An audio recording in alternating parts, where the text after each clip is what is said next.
Welcome you all. और आज हम दोबारा से अपने सेकंड पार्ट में आपको इलेक्ट्रोस्टैटिक्स को समझाने के लिए यहाँ पर आए हैं। तो देखिए, लास्ट लेक्चर में हमने आपको एक होमवर्क प्रॉब्लम दी थी जहाँ पर हमने कहा था कि आप यूजिंग वेक्टर मेथड इस प्रॉब्लम को सॉल्व करिए। इस क्वेश्चन की यूनिकनेस ये है कि यहाँ पर जो फिफ्थ चार्ज है, इन चारों चार्जेस के अलावा, वो एक ऐसी लोकेशन पर है जो आउटसाइड द प्लेन है। अब कन्वेंशनल मेथड यानी एनालिसिस मेथड यहाँ पर प्रॉब्लम क्रिएट कर सकता है, यानी आपको इमेजिनेशन में दिक्कत आ सकती है। लेकिन अगर आप वेक्टर मेथड इस्तेमाल करेंगे, फॉर एग्जांपल अगर मैं कोऑर्डिनेट लिख दूं, इसके कोऑर्डिनेट हो जाएंगे 0 0 0 और ये हो जाएगा a 0 0। This one is x axis पर भी a डिस्टेंस है, y पर भी a है और z एक्सिस के लिए 0 है।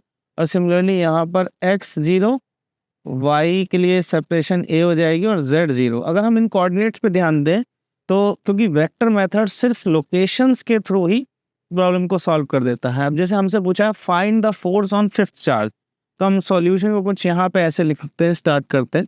सॉल्यूशन लिखते टाइम हमें पता है कि F5 जो होगा, जिसके ऊपर नेट फोर्स हमें निकालनी है, वो होगी F12 की वजह से, वो F12 नहीं F5 पर 1 की वजह से, प्लस F5 पर 2 की वजह से, प्लस F5 पर 3 की वजह से, प्लस F5 पर 4 की वजह से। तो देखिए, ये चार चार्जेस हैं जो इसके साथ इंटरेक्ट करेंगे और ये हम लिख पा रहे हैं यूजिंग सुपरपोजिशन प्रिंसिपल। अब मैं अगर F51 लिखूं तो मुझे अपना, देखिए, स्टैंडर्ड फॉर्मूला ध्यान रखना है कि K 5 और 1 कौन कौन से चार्ज हैं। सारे चार्ज क्यों हैं तो मेरे को कोई प्रॉब्लम नहीं है, Q² लिख दूंगा मैं। देन अगर 5 - 1 है तो R5 - R1 होगा और टेक्निकली कोऑर्डिनेट माइनस किए जाएंगे। तो देखिए 5 ये रहा और 1 ये रहा, ठीक है। R5 और 1 अभी की बात कर रहे हैं तो a/2 - 0, that means a/2 i cap. Then a/2 - 0 तो वो हो जाएगा प्लस का a/2 j cap. Then a/√2 - 0 जो कि हो जाएगा प्लस का a/√2 k कैप, ठीक है। अब नीचे इसी क्वांटिटी का मॉडुलस हमें निकाल के क्यूब करना है, तो वो हो जाएगा √a/2 का होल स्क्वायर प्लस a/2 का होल स्क्वायर प्लस a/√2 का होल स्क्वायर, ठीक है। तो हमने निकाल दिया F51। अब अगर हम F52 की बात करेंगे तो वहां पे भी अगेन दोनों हर जगह चार्ज तो Q² ही है, मतलब Q × Q ही है। अब 5 और 2 को नोटिस करिए, 5 ये रहा, 2 ये रहा। अगर 5 और 2 की बात करें तो again a/2 - a, that means minus का a/2 i cap. Again a/2 - 0 यानी कि प्लस का a/2 j कैप। फिर a/√2 - 0 यानी कि प्लस का a/√2 k कैप। अगेन नीचे इस टर्म का क्यूब होगा। अब देखिए ध्यान से, मतलब इसका मॉडुलस निकाला जाएगा इस वेक्टर का। अब ध्यान से देखिए, ये जो फिफ्थ चार्ज है, इस चार्ज में खासियत यह है कि ये इस पोजीशन पे डिस्टेंस सबके बराबर होंगे। तो हमें क्या देखने को मिलेगा, नीचे जितने भी हमारे जो आर आएंगे, यानी सेपरेशन जो होती है दोनों चार्जेस की, वो सेम ही आएगी। वेदर वेक्टर फॉर्म में वो थोड़ा प्लस माइनस का फर्क हो सकता है। तो देखो ध्यान से, ये भले ही माइनस में है टर्म, लेकिन जब आप इसका मॉडुलस निकालोगे तो ये भी यही निकलेगा, a/2 का स्क्वायर प्लस a/2 का होल स्क्वायर और इसकी वजह से प्लस का a/√2 का होल स्क्वायर। तो इसका मतलब है अब हम आगे भी जो टर्म, अभी हमारे को 4 टर्म लिखनी है, ये 2 लिखी है, इन सब में एक ही तरीके से यही टर्म आएंगी, ठीक है। तो अब हम क्या करते हैं, जैसे इसको थोड़ा सा मैं छोटा कर लेता हूँ ताकि हम इसे यहाँ पे पुट कर सकें सारे को एक साथ। तो अभी हमने ये टर्म ही बस छोटी करनी है, ठीक है। अभी हमने ये लिख ली, तो हमने ये 2 टर्म लिख ली एग्जैक्टली ऐसे। अब हम क्या करने वाले हैं, अब हम बाकी टर्म्स लिखेंगे, जैसे F53 और ये, और बाकी में ये जो नीचे मॉडुलस है इसको बार बार ना लिख के एक बार सॉल्व कर लेते हैं। देखिए रूट के अंदर आएगा a²/4 प्लस a²/4 और प्लस का a²/2, तो ये बन जाएगा 4a² plus a² plus 2a²। इसको ऐसे सॉल्व करेंगे, ये हो जाएगा 4a²/4 रूट के अंदर। तो अल्टीमेटली आप देखिए ये सब ये आ जाएगा सिर्फ a। तो हम इतनी बड़ी बड़ी टर्म ना लिख के अब आगे सब जगह a लिखेंगे।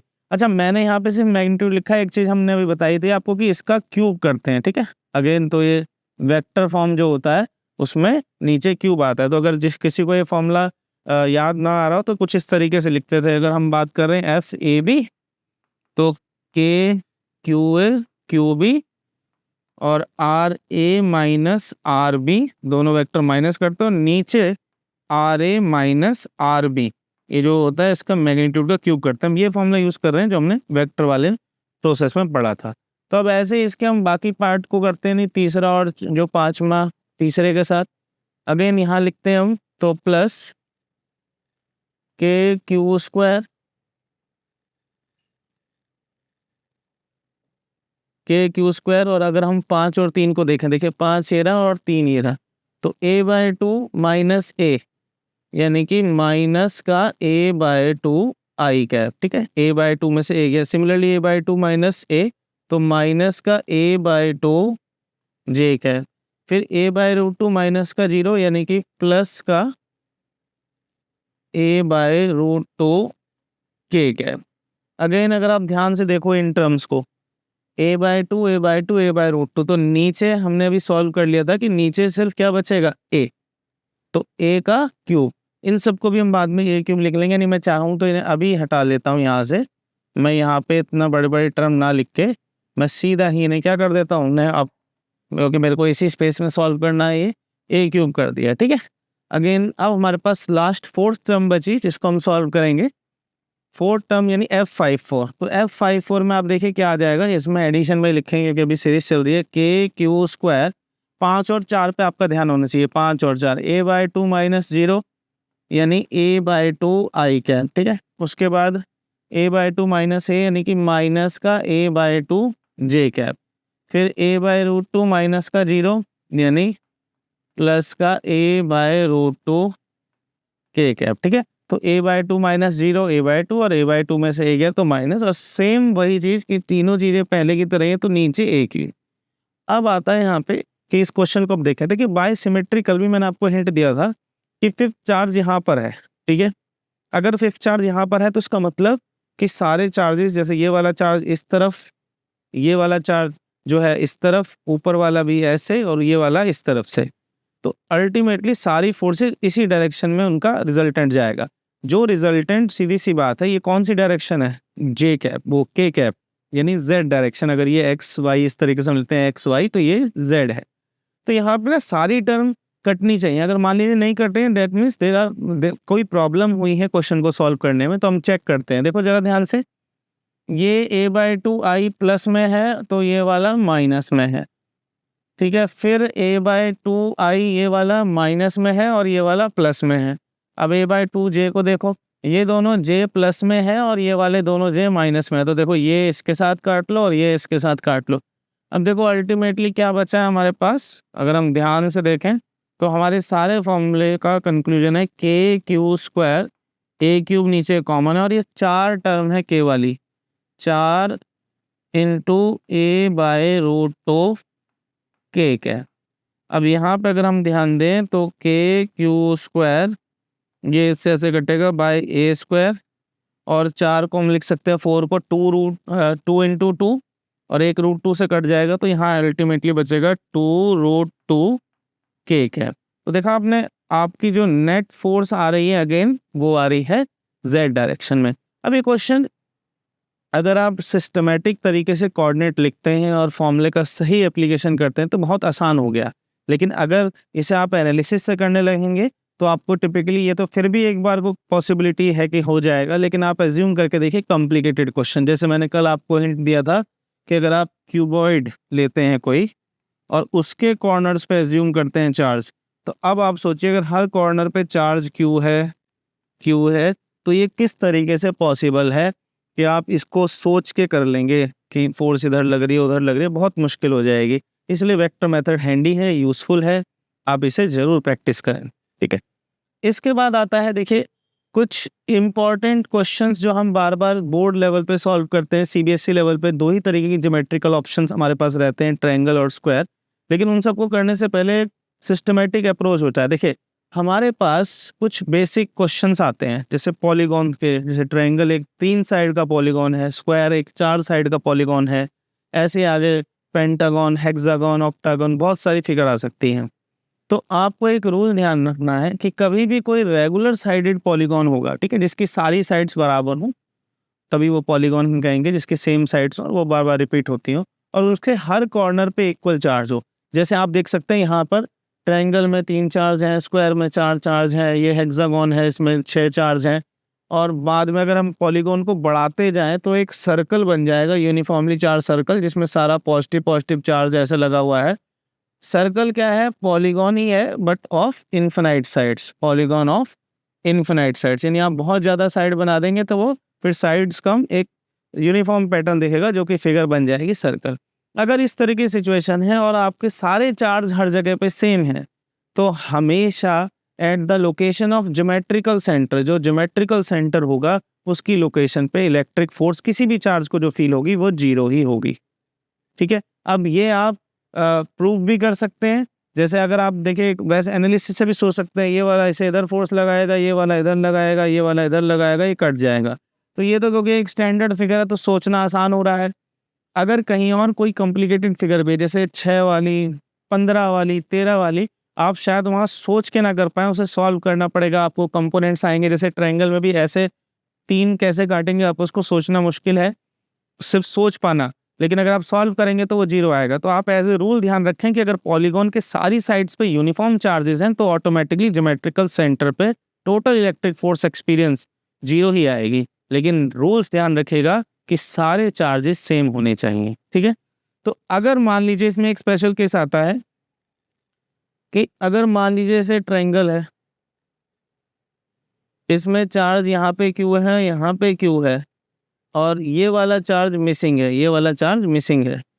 तो इस केस में क्या होगा? देखिए, अगर ये चार्ज मिसिंग है तो इसको हम इस तरीके से सोचेंगे कि अगर यहाँ पर चार्ज होता, अगर यहाँ पे चार्ज क्यू होता, तो ज्योमेट्रिकल सेंटर पे इलेक्ट्रिक फोर्स 0 ही होती, इलेक्ट्रोस्टैटिक फोर्स। अब क्योंकि यहाँ पे चार्ज मिसिंग है तो उसको सोचा जा सकता है कि यहाँ पे क्यू के साथ क्या रख दिया बेटा? Minus Q. अब क्यू प्लस माइनस क्यू तो 0 हो गया, यानी जब क्यू था तो 0 था, लेकिन आपको माइनस क्यू भी रखना है बिकॉज क्वेश्चन में ये मिसिंग था। तो फोर्स कहाँ होती है? जब भी पॉजिटिव और नेगेटिव हम लगाते हैं चार्ज, तो जो चार्ज यहाँ पे होगा उस पर फोर्स लगेगी हमेशा इस वाले की डायरेक्शन में, क्योंकि पॉजिटिव नेगेटिव अट्रैक्ट करते हैं। यानी व्हेन, यहाँ पे मैं लिख देता हूँ, when one of the charge is missing,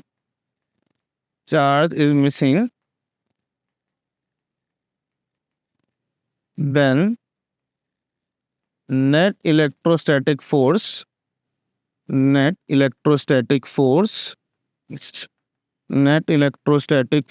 is towards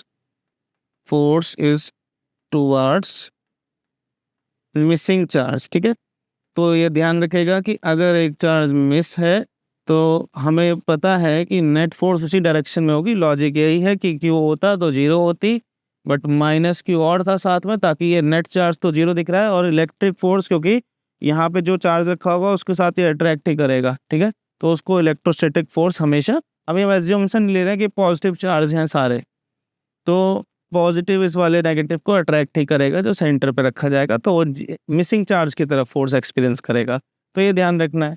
अब हमें जब क्वेश्चन सॉल्व करने होते हैं तो कुछ जो इम्पोर्टेंट फॉर्मूलेज हैं, पैटर्न्स हैं, जिनसे हमारा क्वेश्चन सॉल्विंग जो है बहुत आसान हो जाएगा, वो ध्यान रखनी होती हैं। फॉर एग्जाम्पल, जैसे जब हम एनालिसिस मेथड करते हैं, हमने कहीं चार्ज रखा माइनस क्यू प्लस क्यू, इनके बीच में फोर्स देख रहे हैं, इधर तीसरा चार्ज रखा माइनस क्यू, तो हमें पहले करता है कि इस वाले माइनस क्यू की वजह से ये वाला रिपेल करेगा, ये प्लस क्यू की वजह से ये वाला अट्रैक्ट करेगा, ऐसे। तो ये जो हम प्लस माइनस का है, ये इस्तेमाल हम जो फोर्सेज है उसकी डायरेक्शन के लिए कर लेते हैं अपने सोच से, एनालिसिस से। लेकिन क्वेश्चन सॉल्व करते टाइम हम इन माइनस प्लस को नहीं लगाते। तो ध्यान रखना, कुछ प्रॉब्लम बच्चे ऐसे भी करते हैं कि वो फोर्सेस की डायरेक्शन तो देखते हैं, साथ ही साथ वो माइनस एक और बार पुट कर देते हैं। तो उससे क्या होता है, आप डबल बार वो चार्जेस को माइनस कर रहे हो तो वो रिवर्स हो जाएगा, पूरा क्वेश्चन गलत हो जाएगा। तो एक बार जब आप एनालाइज कर रहे हैं तभी आप इन माइनस प्लस को करते हैं, क्वेश्चन सॉल्व करते टाइम साइन नहीं लगाते। ठीक है, दूसरी बात, कुछ ज्योमेट्री आएंगी, ज्योमेट्रिकल शेप्स आएंगी जो आपको ध्यान रखनी है। जैसे स्क्वायर है, ये कॉमन सी बात है, स्क्वायर का डायगोनल, जैसे चार्जेस यहाँ पे पड़े हैं तो आप ये याद लर्न कर लीजिए, आपको काम आएगा।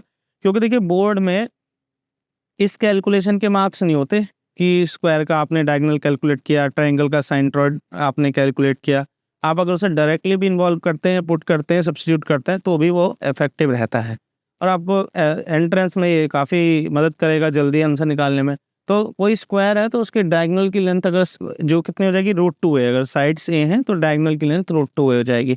सिमिलरली कोई ट्रायंगल है ऐसे साइड से ए वाला इक्विलेटरल ट्रायंगल, तो देखिए अगर ये वाली साइड ए है, ये आपने 30 डिग्री एंगल बनाया, सिमिलरली ये भी 30 डिग्री एंगल है, तो ये वेक्टर का ये वाला कंपोनेंट हो जाएगा, यानी ये वाली साइड जिसको हम ए डी बोलते हैं, ये हो जाएगी A D is equal to A cos 30 degree. ठीक है, और ए कॉस 30 डिग्री का मतलब क्या है आपका, जो साइन 60 की वैल्यू होती है यानी √3/2। सिमिलरली फिर जो आपको सेंट्रॉइड की लेंथ निकालनी है, जो एक वो है, ये होती है 2/3 AD। तो अल्टीमेटली मैं सिर्फ इसलिए लिख रहा हूँ, इसकी ज़रूरत नहीं है आपको, √3/2, और जब आप इसे काट लेंगे तो ये आ जाएगा a/√3। तो ट्रायंगल के जो सेंट्रॉइड का डिस्टेंस होता है इक्विलेटरल एंगल का, वो a/√3 होता है। ये वाला डिस्टेंस जो है a/√3 है। सिमिलरली ये वाला भी। तो आपको एक प्रॉब्लम में काम आएगा। एक तो आप स्क्वायर का याद कर लें डायगोनल √2a, और एक ट्रायंगल के लिए याद कर लें कि a/√3, क्योंकि बहुत ही कॉमन प्रॉब्लम है और बोर्ड में बार बार पूछी जाती है। अच्छा, इससे जो दूसरी इफेक्टिव चीज़ है वो है रिजल्टेंट ऑफ द वेक्टर के बारे में जानना। देखिए रिजल्टेंट आपको यहाँ पे फिगर दिख रही होगी, ये एक वेक्टर है ए, ये बी है। ठीक है, ए और बी के बीच में जो एंगल है देखिए वो थीटा है, और अगर जो ए और बी का रिजल्टेंट है वो ये रहा आर वेक्टर। अब आर वेक्टर जो होता है फाइनल, उसकी लोकेशन पूछी जाती है कि वो कहाँ पर है, वो कितना एंगल बना रहा है। तो आप देखिए यहाँ पर आर वेक्टर का जो एंगल बनता है ए के साथ उसको अल्फा बोल देते हैं, और जो बी के साथ बनता है उसको बीटा बोल देते हैं। बड़ा सिंपल है, ए और बी के बीच में पड़ने वाला एंगल थीटा, रिजल्टेंट जो ए के साथ बना है वो अल्फा, रिजल्टेंट जो बी के साथ बना है वो बीटा। अब ये एक स्टैंडर्ड नॉमेनक्लेचर है जो हमें याद करना होता है। रिजल्टेंट का फॉर्मूला आपने बहुत बार इस्तेमाल किया होगा, R = a² + b² + 2ab cos theta, ये रिजल्टेंट के मैग्नीट्यूड का है। और ये जो अल्फा बीटा है, इन्हें निकालने के फॉर्मूले होते हैं ये। tan अल्फा में जब आप निकालेंगे तो देखिए tan अल्फा है angle between a and r, तो उसका जो फॉर्मूला है उसमें b आता है ऊपर, b sin theta a + b cos theta नीचे डिनोमिनेटर में। तो सिमिलरली अगर tan बीटा की बात करें तो ये एंगल है रिजल्टेंट और b के बीच में, तो इसके फॉर्मूले में ऊपर a आता है। और ध्यान रखिए ऊपर वाली टर्म sin थीटा में चलती है और ये वाली cos थीटा में, ये sin थीटा में और ये इधर cos थीटा। पैटर्न सेम है, ये आपको मेमोराइज होने चाहिए before solving any kind of big problem जो आप बोर्ड में कर रहे हैं। बिकॉज देखिए हम पूरे कोर्स में वेक्टर्स को सॉल्व कर रहे हैं, तो आप ध्यान रखिए वो आपसे बोलेंगे फाइंड इलेक्ट्रोस्टैटिक फोर्स, तो आपको मैग्नीट्यूड प्लस डायरेक्शन भी बतानी होगी। अब जब डायरेक्शन निकालनी होगी तो इन फॉर्मूलों की बहुत ज़रूरत है। अब आयत में इस फॉर्मूले की यूटिलाइजेशन से ये 3 केस हैं हमारे, इसमें ये एंगल 30 डिग्री वाला इतना इंपॉर्टेंट नहीं है लेकिन बाकी काम आएंगे। मान लीजिए जब आप ज़्यादातर क्वेश्चन करेंगे तो वहाँ फोर्सेस के मैग्नीट्यूड सेम होंगे दो चार्जेस के बीच में। तो जब फोर्सेस के मैग्नीट्यूड सेम होते हैं तो कुछ फिक्स एंगल हैं जो आपको याद रखने होंगे, जिससे उनका रिजल्टेंट आप मतलब जल्दी से जो है रिकॉल कर सकें। जैसे मान लीजिए दो वेक्टर सेम मैग्नीट्यूड के और उनके बीच का एंगल 60 डिग्री है, यही फॉर्मूला आप लगाएंगे f² 2f² cos 60 degree 2ab यानी 2f² cos 60 डिग्री। तो जब आप इसे काटेंगे cos 60 की वैल्यू हाफ होती है, ये आ जाएगा √3f। तब आपको मेमोराइज करके रखना है कि जब भी दो वेक्टर्स 60 डिग्री के एंगल पर होते हैं सेम मैग्नीट्यूड के, तो उनका रिजल्टेंट बन जाता है √3 times of one of the vector, जो कि दोनों सेम ही हैं। दूसरा इंपॉर्टेंट है जब दोनों का एंगल 120 डिग्री होता है, इसमें cos 120 डिग्री आता है जिसकी वैल्यू होती है -हाफ। इस केस में जब दो वेक्टर जिनका मैग्नीट्यूड सेम है और वो 120 डिग्री के एंगल पे है तो उनका रिजल्टेंट सेम आता है। तो जब 60 डिग्री है देन वी हैव √3f, जब 120 डिग्री है तो उस वक्त में है हमारे पास f। तो ये कॉमन सी बात है, ये बहुत इंपॉर्टेंट है, ये याद रख के ही क्वेश्चन सॉल्व होंगे। अब देखिए एक और क्वेश्चन सॉल्व करने के लिए वैसे बोर्ड में तो मैक्सिमम मिनिमम के ऊपर ज़्यादा रेलिवेंट टॉपिक नहीं आते हैं, लेकिन फिर भी कभी कभी मैक्सिमाइजेशन और मिनिमाइजेशन के ऊपर सवाल पूछे जा सकते हैं। जैसे मान लीजिए मैथमेटिकल टॉपिक है लेकिन ये फिजिक्स में कैसे इन्वॉल्व होगा वो हम आपको एग्जांपल के थ्रू भी समझाएंगे। देखिए आपने कर्व बनाया y और x, अब फिजिक्स में ये y और x कुछ भी हो सकते हैं। देखो बहुत सारे वेरिएबल हो सकते हैं, फोर्स हो सकती है, मास हो सकता है, चार्ज हो सकता है, टेम्परेचर हो सकता है। हम अभी जनरल एग्जाम्पल y और x का ही लेके चलेंगे। देखिए जब भी कोई कर्व ऐसे मुड़ता है तो हम बोल ये मैक्सिमम पोजीशन को अचीव कर रहा है, ये ऐसे मुड़ता है तो मिनिमम पोजीशन को अचीव कर रहा है। तो स्लोप बनाते हैं यहाँ पे, देखिए dy/dx इस जगह पे बनाते हैं, इस जगह पे बनाते हैं और इस जगह पे बनाते हैं। सिमिलरली इसमें भी यहाँ एक बार इनिशियल और एक बार बीच के कंडीशन में और एक बार फाइनल कंडीशन में। तो आप देखिए स्लोप का कंसेप्ट क्या है। स्लोप का जब एंगल 0 से 90 के बीच में रहता है, 90 से छोटा, तो पॉजिटिव स्लोप कही जाती है। और जब 0 हो जाता है तो नॉट डिफाइंड, ये कह लीजिए आपका बिल्कुल हॉरिजॉन्टल हो गया वो, क्योंकि tan थीटा से ये स्लोप डिनोट होती है। तो यहाँ पे देखिए आप स्लोप पहले पॉजिटिव थी, फिर स्लोप 0 हुई और उसके बाद आई स्लोप नेगेटिव। तो जब स्लोप पॉजिटिव से होते हुए नेगेटिव की तरफ चली जाए तो इसका मतलब आपने मैक्सिमम अचीव कर लिया है। क्योंकि देखो ये पॉसिबल तभी है ना, ऐसे पॉजिटिव फिर ये 0 फिर ये नेगेटिव, फिर यहाँ पे देखो ये नेगेटिव, यहाँ 0 यहाँ पॉजिटिव। तो जब आप पॉजिटिव से नेगेटिव हो जाए, स्लोप का जो रेट चेंज है वो नेगेटिव आ जाए, स्लोप का भी रेट चेंज अगर नेगेटिव आ जाए तो आप बोलेंगे आप मैक्सिमम अचीव करके आए हैं। और स्लोप का जब नेगेटिव वाला पॉजिटिव हो जाए, यानी रेट चेंज पॉजिटिव आ जाए, तो आप बोलेंगे आप मिनिमम अचीव करके आए हैं। तो देखिए यहाँ पे सारी चीज़ लिखी हुई है। dy/dx का मतलब होता है स्लोप ऑफ द टेंजेंट एक पर्टिकुलर पॉइंट पे। फिर जब आप उसका दूसरी बार यानी स्लोप का भी रेट चेंज आप चेक करते हैं, देखिए dy/dx ऑफ dy/dx यानी स्लोप का rate change of slope with respect to x। ध्यान रखिएगा y और x चेंज हो सकते हैं, कभी फोर्स, कभी हम डिस्प्लेसमेंट बोल देंगे x को, डिपेंडिंग अपॉन द क्वेश्चन। अगर स्लोप का रेट चेंज नेगेटिव आ जाए, जो कि मैंने आपको समझाया कि पहले पॉजिटिव था फिर नेगेटिव हो गया, तो हम बोलते हैं वी हैव अचीव्ड मैक्सिमम। और स्लोप का अगर रेट चेंज पॉजिटिव आ जाए, जैसे यहाँ नेगेटिव था पॉजिटिव, तो हम बोलते हैं मिनिमम। ठीक है, तो ये कंसेप्ट जो हम क्वेश्चन में अप्लाई करेंगे और बेटर तरीके से समझ में आएगा। इसके बाद देखिए इन जो भी हमने ट्रिक्स पढ़ी हैं कि एक पॉलीगॉन के सेंटर पे जो हमेशा इलेक्ट्रोस्टैटिक फोर्स 0 होगी एज लॉन्ग एज कॉर्नर्स पे चार्ज सेम है, तो उसका ये एनसीईआरटी में एक परफेक्ट एग्जांपल है। ये स्क्वायर और ट्रायंगल के एग्जांपल बहुत आते हैं। देखो यहाँ पे सारे चार्जेस क्यों हैं, सेंटर पे एक चार्ज क्यों रखा गया है और उसके ऊपर बोल रखा है आप नेट फोर्स बताइए। अब अगर ये एंट्रेंस पर्सपेक्टिव का क्वेश्चन होता है तो हम डायरेक्टली से 0 पुट कर सकते हैं, but for subjective point of view हमें सॉल्व करना पड़ेगा। सबसे पहली बात ये इसके सेंट्रोइड पे है और सबकी साइड एल है, तो सेंट्रोइड का डिस्टेंस कितना हो जाएगा। अभी हमने पढ़ा था अगर ए होता है तो a/√3। तो सबसे पहले हम लिखेंगे AO is equal to BO और तीसरा है CO is equal to CO। सबकी लेंथ हो गई L/√3 क्योंकि साइड सेल है। अब यहाँ से देखो ध्यान से, सेंट्रोइड है, थोड़े इन्होंने एंगल थोड़े वैसे टेढ़े बना रखे हैं, बट ये यहाँ पे परपेंडिकुलरली हिट करते हैं, तो एक क्वाड्रिलेटरल बन रहा है। अब देखो यहाँ पर ये वाला एंगल, क्योंकि ये है इक्विलेटरल ट्रायंगल, ये 60 डिग्री है, ये 90 है, तो 180, ये 90 हो गया, और 180 और 60 कितना हो गया 240 है ना। तो ये वाला जो एंगल है 240 में 120 जोड़ते हैं तब जाके वो 360 आता है। यानी कि कहने की बात यह है कि हमें ये वाला एंगल भी अभी पता कर लेना है कि ये वाला एंगल कितना है, बीच वाला, इन दोनों फोर्सेस के बीच में 120 डिग्री। अभी फोर्सेस आई कहाँ से, देखो Q1 चार्ज इस वाले Q चार्ज को फोर्स लगा रहा होगा नीचे, जिसका नाम इन्होंने दे दिया F1।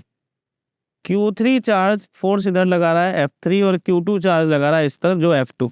अब हमें ये पता है अपने एनालिसिस से कि 0 ही आएगी, बट हमें एग्जाम में प्रूव करना है। तो हम क्या लिखेंगे, ये जितने भी फोर्सेस हैं बाय मैग्नीट्यूड, क्योंकि सेम डिस्टेंस पे इनका F1 F2 का मैग्नीट्यूड बराबर है, उसके बाद F3 का मैग्नीट्यूड बराबर है, और इन सब का मैग्नीट्यूड है Q बाय डिस्टेंस कितना है L/√3। अब L/√3 का स्क्वायर है तो यहाँ पे L² आ जाएगा और यहाँ पे 3 आ जाएगा। ठीक है, तो हम इसको बोल देते हैं से F बोल देते हैं।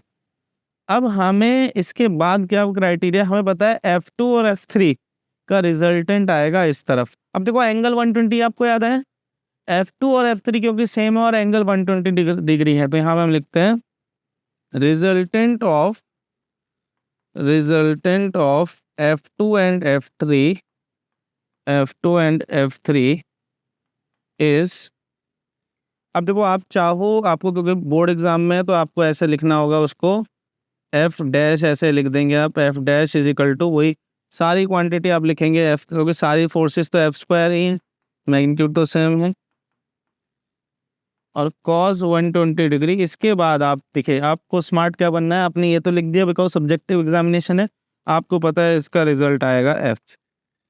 इन दोनों का जो है रिजल्टेंट यहाँ पे जो फोर्स बनेगी वो ऊपर की तरफ ऐसे एफ बनेगी। अब इसमें आपने यानी एफ डैश को अगर आप वेक्टर फॉर्म में लिखोगे तो भी आप एनालिसिस से करो, आपको पता है वो डायरेक्शन कौन सी है। आप यहाँ पे ऐसे कोऑर्डिनेट सिस्टम ड्रॉ कर दीजिए, ये रहा एक्स और ये रहा वाई, तो ऊपर वाली डायरेक्शन हो गई जे क्या है एफ डैश का मतलब। अब इसके बाद आप ऐसे लिख सकते हैं, देखिए इस एफ डैश का resultant of F dash and F one, जो एफ वन है वो कितना हो जाएगा, जितना एफ का मैग्नीट्यूड है उतना ही एफ वन का है। तो आप ऐसे लिखेंगे एफ नेट इज, पहले आपने लिखा resultant of this, F net is equal to आपने करा F one plus F dash. अब देखिए एफ वन की डायरेक्शन कितनी हो जाएगी, पहले तो मैग्नीट्यूड लिख लो 3k Q by L square, और एफ वन की डायरेक्शन नीचे की तरफ यानी कि माइनस का जे क्या, प्लस एफ डैश की कितनी मैग्नीट्यूड है, अगर आप यहाँ पे भी ऐसे लिख के दिखा दें 3k Q by L square. तो हमें ये ध्यान रखना है कि हम बोर्ड के एग्जामिनेशन में कुछ भी ऐसे ट्रीट करके नहीं चलेंगे जो आप मतलब प्रूव ना कर सकते हो या फिर जो आपने शो ना करा हो लिखे हुए में। अब जैसे हमने ये चीज़ लिख दी तो ज्योमेट्रिकल ऑप्शन है, ये ट्रीट किया जा सकता है कि स्टूडेंट अवेयर था या स्टूडेंट ने डायरेक्टली इस्तेमाल किया, लेकिन बाकी देखें हम कितने इसे हर चीज़ को समझा रहे हैं कि रिजल्टेंट इन दोनों का ये है, एफ नेट कम होगा इन दोनों का रिजल्टेंट, तो काफ़ी आसान हो गया। अब आप इसे टेक्स्ट बुक में देखेंगे तो बहुत बड़े तरीके से किया गया है, मतलब बड़ा तरीका ही, और कोई ऑप्शन नज़र नहीं आ रहा है। तो अगर आप स्मार्ट वर्क करेंगे, नहीं आपको प्रायर आंसर नोन है और फिर आप इस्तेमाल करते हैं उनको, जैसे हमने यहाँ पे लिखा और डायरेक्ट लिख दिया, हमने इसे और स्टेप सॉल्व नहीं किया, तो हमारा काम आसान हो गया। तो यहाँ काम आएंगी वो ट्रिक्स कि आप हमेशा ध्यान रखें कि जब दो वेक्टर सेम है, मैग्नीट्यूड भी सेम है, एंगल 120 डिग्री है तो उनका रिजल्टेंट क्या होगा, एंगल 60 है तो उनका रिजल्टेंट क्या होगा, और ज़्यादा नहीं है याद करने को। सिमिलरली यहाँ पे मैंने वो वैल्यू पुट कर दी एल स्क्वायर जे क्या। अब देखो एक हो गया आपका प्लस का जे, एक माइनस का जे, तो एक कट जाएगा, एंड में रिजल्ट 0 ही आएगा जो कि पहले से नोन था, लेकिन सब्जेक्टिव एग्जामिनेशन में सब्जेक्टिव वे में ही करेंगे। ठीक है, ठीक है। अब आगे देखते हैं, ऐसे ही छोटे छोटे क्वेश्चन हम करते हैं जो इन्हीं ट्रिक्स के ऊपर है, मेमोराइजेशन के ऊपर है। देखो यहाँ पर आपको फोर्स बतानी है चार्ज क्यू के ऊपर, ये प्लस क्यू है माइनस क्यू, तो देखो प्लस क्यू की वजह से इस वाले पे फोर्स लगेगी ऐसे, और इसका नाम हो जाएगा जैसे F due two plus Q, और यहाँ वाले से फोर्स लगेगी ऐसे, इसका हो जाएगा F due to minus Q. अब देखो अगर ये वाला एंगल, ये इक्विलेटरल ट्रायंगल है, इसकी साइड से ऐसे पता चल रहा है ये 60 डिग्री का है, तो बेटा ये अगेन 120 डिग्री का हो गया। अब हम सीधा लिख देंगे resultant of F plus Q and F minus Q. तो आप देखो अगर एग्जाम में क्वेश्चन आता है तो आपने एफ नेट लिखा और रूट में ऐसे करा। अब ये दोनों क्योंकि डिस्टेंस बराबर है तो एक स्टेप में आप ऐसे भी लिख सकते हैं कि F plus Q is equal to F minus Q, और दोनों का मैग्नीट्यूड कितना है के क्यू बाय डिस्टेंस है ए स्क्वायर, और इसको हम बोल रहे हैं कि भाई मान लीजिए ये एफ है। अब ये वैल्यू जो हम यहाँ पुट कर रहे हैं एफ की, तो वही है, देखो आप दिखाएंगे F square plus 2f square cos 120 degree, लेकिन आपको पता है सेम मैग्नीट्यूड है, रिजल्ट एफ ही आएगा, तो काम आसान हो गया। अब रिजल्ट एफ आएगा यानी कि इसका जो रिजल्ट है वो सीधा आप लिख देंगे के क्यू बाय ए स्क्वायर, और अगर ये वेक्टर में पूछी गई है तो क्या करेंगे, पहले यहाँ रिप्रेजेंट करेंगे कि ये वाली डायरेक्शन y था कोऑर्डिनेट, ये वाला x था, तो ये x डायरेक्शन में यानी यहाँ पे i कैप करेंगे। ध्यान रखिए वेक्टर पूछा है ना, जैसे फाइंड मैग्नीट्यूड नहीं लिखा, फोर्स लिखा है, तो बेटा डायरेक्शन लिखो, बिकॉज मार्किंग स्कीम में आगे आपको मैं दिखाऊंगा हर छोटे छोटे स्टेप के मार्क्स होते हैं, डायरेक्शन का यहाँ पे हाफ मार्क्स जरूर है, और वो अगर आपने लिखोगे तो सारा करा हुआ आपका आधा नंबर ऐसे ही चला जाएगा। ठीक है, इसके बाद हम अगले सवाल पे चलते हैं। देखिए अब देखिए इस क्वेश्चन में गिवन है कि आपके पास सारे चार्जेस कॉर्नर में हैं और सेंट्रोइड पे क्यू डैश चार्ज है, जिसके बारे में पूछा गया कि उसका मैग्नीट्यूड क्या हो जिससे इनमें से किसी एक चार्ज क्यू के ऊपर नेट फोर्स जो है बैलेंस हो जाए। तो यहाँ पे अगर ये क्यू डैश यहाँ पर आएगा तो ऑब्वियस सी बात है सिस्टम डिस्टर्ब होगा, बट ये कह रहे हैं बैलेंस हो जाए। तो यहाँ पर हमें क्या करना होगा, जैसे डिस्टेंस तो यहाँ पे a/√3 पहले से गिवन है, नहीं भी पता हो तो हमने ट्रिक में लिखा था कि आप ध्यान रखें इन चीज़ों का। तो देखिए इसके सॉल्यूशन को करते टाइम हम ध्यान रखेंगे सबसे पहले कि अगर यहाँ पर क्यू के ऊपर फोर्सेस कौन कौन से, क्योंकि भाई बैलेंस तो नहीं करेंगे ना नेट फोर्सेस। देखो क्यू इस वाले की वजह से ऐसे रिपल्सिव और इस वाले की वजह से रिपल्सिव। अब बच्चों ये वाला अगर 60 डिग्री एंगल है तो ये भी 60 डिग्री हो गया, और ये दोनों क्योंकि सेम डिस्टेंस पे है तो जो वैल्यू इसकी होगी वही वैल्यू इसकी होगी। तो यहाँ पे हम ऐसे लिख सकते हैं कि एफ की वैल्यू जो है हमारी वो कितनी है, के क्यू, और वहाँ पे भी क्यू स्क्वायर है और नीचे ए स्क्वायर। ठीक है, ये दोनों चार्जेस की अगर हम इसका नाम ए दे देते हैं और ये बी दे देते हैं, तो ये वाली अगर एफ ए एफ बी बोल देते हैं तो हम बोल रहे हैं कि F A is equal to F B is equal to F. ठीक है, अब इनके बीच में 60 डिग्री एंगल है, सेम फोर्सेज हैं, तो इनका जो रिजल्टेंट है, रिजल्टेंट कितना हो जाएगा, रिजल्टेंट हो जाएगा F R is equal to √3h। ठीक है, अब √3f का मतलब है √3k² बाई ए स्क्वायर। अब अगर देखो यहाँ पे अल्टीमेटली फिगर कुछ ऐसे हो गए कि इस फिगर में यहाँ पर इस वाले चार्ज पे एक फोर्स लग रही है जिसकी वैल्यू है √3 है। अब ये जो क्यू डैश यहाँ पर है, ये जो भी फोर्स लगाएगा ये एग्जैक्टली इसके बराबर होगी तो बैलेंस हो जाएगी। तो यहाँ पे लिखते हैं हम to balance force on charge Q हम बोल रहे क्यू, हमें पता है कि √3f इज इक्वल टू क्या होनी चाहिए, जो ये फोर्स लगेगी। अब ये फोर्स कितनी लगेगी, ये लगेगी क्यू डैश, और इनके बीच की सेपरेशन है a/√3 जिसका स्क्वायर होगा तो a²/3। तो आप देखो √3f को भी आप पूरा खोल के लिख लो, √3k² तो देखो k से k कट गया, एक क्यू से क्यू कट गया, a² से a² कट गया, तो ये आ गया आपका Q dash is equal to √3q/3। तो ultimately Q dash is equal to q/√3। अब देखो ध्यान ये देना है कि यहाँ पर हमने एक चीज़ लगाया, हमने अपने आप एज्यूम किया कि क्यू डैश इधर ही फोर्स लगाएगा। अब ये पॉसिबिलिटी तभी है जब क्यू डैश इसे अट्रैक्ट करे, यानी क्यू डैश नेगेटिव होगा। अब देखिए एनालिसिस मेथड में यहाँ पे अपने आप नेगेटिव नहीं आया, तो ये हमें ध्यान रखना है कि हम लास्ट में यहाँ पे नेगेटिव लगाएंगे, क्योंकि अगर ये नेगेटिव चार्ज होगा तो ही अट्रैक्ट करेगा। तो यहाँ पे मैं ऐसे लिख देता हूँ, note we have to put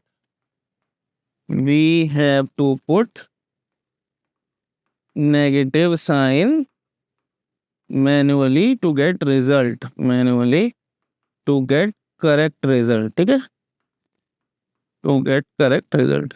तो ये बड़ा सिंपल सा अप्रोच है। ठीक है, तो ऐसे क्वेश्चन है। अब इसमें अगर आप देखिए बोर्ड में से सॉल्व कर रहे हैं या सब्जेक्टिव एग्जाम में कर रहे हैं तो स्टेप्स कहाँ बढ़ेंगे, आपको एफ ए एफ बी को ऐसे लिख के, वैसे सब सेम किया है, बस ये जो √3f है इसको आप फॉर्मूले से करके लिखेंगे, बाकी आपको सारे स्टेप्स चलते जो स्टेप्स होते भी हैं वो भी आसान हो जाएंगे आपको प्रायर, अगर आपको टेक्निक्स पता है, रिजल्ट्स पता है।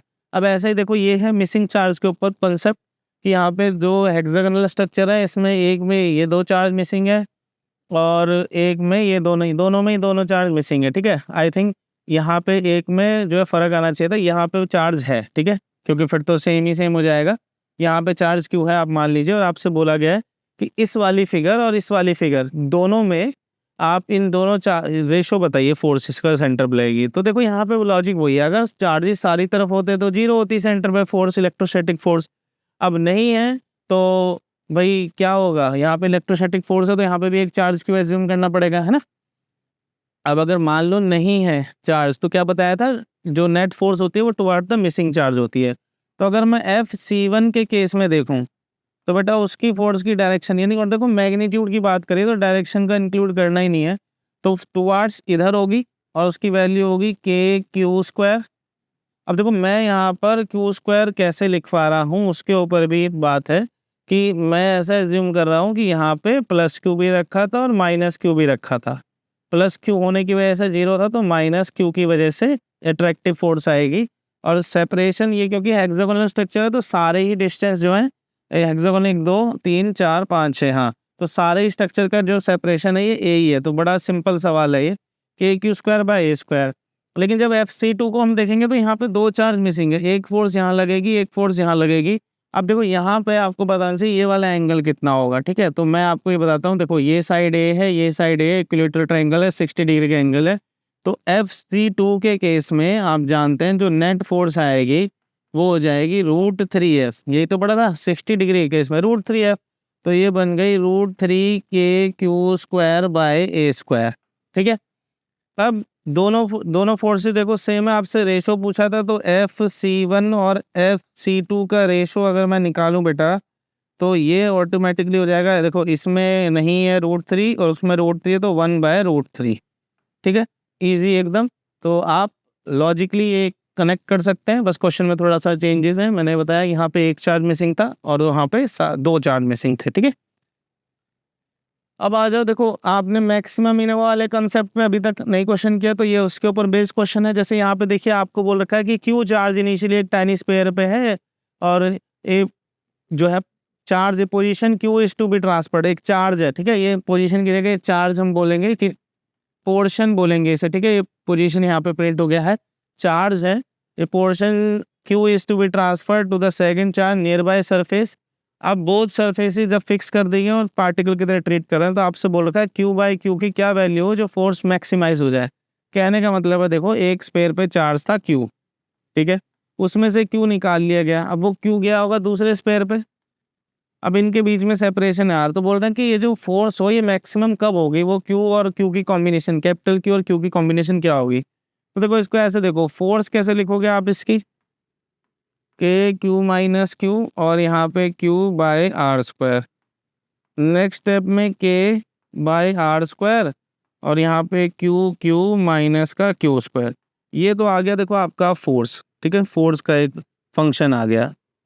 हमने क्या पढ़ा था कि अगर मैक्सिमाइज करते हैं तो पहले हम फर्स्ट डेरिवेटिव यानी slope of the tangent check करते हैं। तो हम निकालेंगे सबसे पहले, मैंने बात है वहाँ y और x है, यहाँ पे हमें चार्ज मैक्सिमाइज करना है तो dF/dQ करेंगे, वो हो जाएगा हमारा K/R² और इधर Q का 2Q। तो हमने ये कर दिया। अब dF/dQ को अगर हम 0 सेट करेंगे, dF/dQ, तो हमें मिल जाएगा कि कर्व घूम कहाँ से रहा है, वो मैक्सिमम मिनिमम दोनों में घूमता है। इसको अगर मैं 0 पुट करता हूँ तो आप देख सकते हैं यहाँ पे K/R² Q - 2Q अगर मैंने लिखा तो अल्टीमेटली यहाँ से आ जाएगा Q = 2Q और Q = Q/2, यानी 4 ज़्यादा होगा। अब ये हमने सिर्फ टर्निंग पॉइंट फाइंड किया है। अब हम इसे यानी जस्टिफाई या वेरीफाई कैसे करें कि भाई यही वो लोकेशन है जहाँ पे फोर्स मैक्सिमम हो जाएगी। तो हम बेटा दोबारा डेरिवेटिव करेंगे फोर्स का, ठीक है, dF/dQ²। तो इस टर्म का जरा डेरिवेटिव करो, K/R² रहेगा, Q/Q में यहाँ से Q हो जाएगा और यहाँ पे कितना आ जाएगा, जैसे ये एक बार डिफरेंस नहीं, ये वाला टर्म करना है हमें डिफरेंशिएट, ठीक है। तो Q/R², Q का डिफरेंशिएशन यहाँ पे 0 और 2Q का -2, तो देखो नेगेटिव आ रहा है। तो जब सेकंड डेरिवेटिव नेगेटिव आ जाए तो इसका मतलब जो हमारा पॉइंट था जहाँ पे कर्व घूम रहा था तो वो ये था टर्निंग पॉइंट। इसे बोलते हैं फॉर, ऐसे लिख सकते हैं आप, turning point. For turning point हमने ये 0 पुट किया था तो अल्टीमेटली यही पॉइंट हमारा कौन सा होगा, मैक्सिमा का। तो इसका मतलब जो चार्ज का डिस्ट्रीब्यूशन है वो सबसे ज़्यादा फोर्स अगर महसूस करने तो आधा आधा होना चाहिए। अब हमसे रेशो पूछा था तो Q/Q के क्या मतलब हो जाएगा, तो ये हो जाएगा भाई Q का मतलब होता है Q/2 और इधर Q है तो रेशो आ जाएगा आपका हाफ, ठीक है, सिंपल। तो आपने देखा हमने सारे जो भी हमने ट्रिक बताई थी वो बार बार अप्लाई करके देख ली। अब आपके पास ये होमवर्क प्रॉब्लम है जो मैं आपको यहाँ पे दे के जा रहा हूँ, होमवर्क प्रॉब्लम। इस होमवर्क प्रॉब्लम को आपने सॉल्व करना है। यहाँ पे अगेन 2 चार्जेस हैं और एक लोकेशन है x, वहाँ पे भी एक चार्ज पड़ा है। आपको बताना है कि किस वैल्यू पे x पे ये चार्ज सबसे ज़्यादा फोर्स महसूस करेगा। तो आप जो जनरल फॉर्मूला निकालेंगे फोर्स का वहाँ पे, फिर उसका डेरिवेटिव करेंगे, टर्निंग पॉइंट ढूंढेंगे और फिर ये पता करेंगे कि कौन सा ऐसी दूरी है जहाँ पे इस कॉम्बिनेशन में इस चार्ज को सबसे ज़्यादा फोर्स महसूस होगी, ठीक है। होपफुली आपको लेक्चर पसंद आया हो। मिलते हैं नेक्स्ट पार्ट में।